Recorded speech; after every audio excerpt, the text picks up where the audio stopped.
väga vähesed inimesed tegelikult teevad selle otsuse ja mõtle korra minuga kaasa, kuidas sinul sellega on. Ma ei ole julgenud teha otsuseid, sest sellega nagu alati kaasneb midagi, sellega kaasneb mingi vastutus.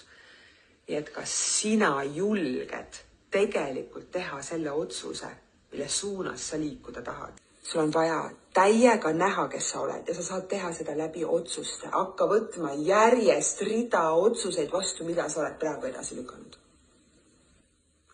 Aga kui ma ei oleks teinud seda otsust ja öelnud talle, tead, ma tahan, siis ma ei oleks saanud teada, et ma tegelikult ei taha, sest nii kaua oleks ma vaaginud seal, et kas tahan, ei taha. Astud need sammud, et sa lähed juba tegevusse. Sest kui sa veel tegevusse ei lähe ehk ei hakka otsust täitma, siis tegelikult sa ei ole otsust teinud.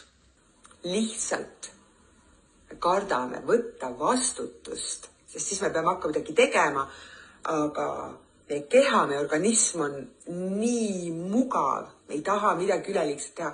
Sa pead tegema omamoodi. Ja minu suurim soov on see, et sina saaksid teha omamoodi. Algab ühest ainsast otsusest. Rida otsustest. Otsusest, et sa hakkad otsuseid vastu võtma. Et sa hakkad neid otsuseid vastu võtma ja neid tegema.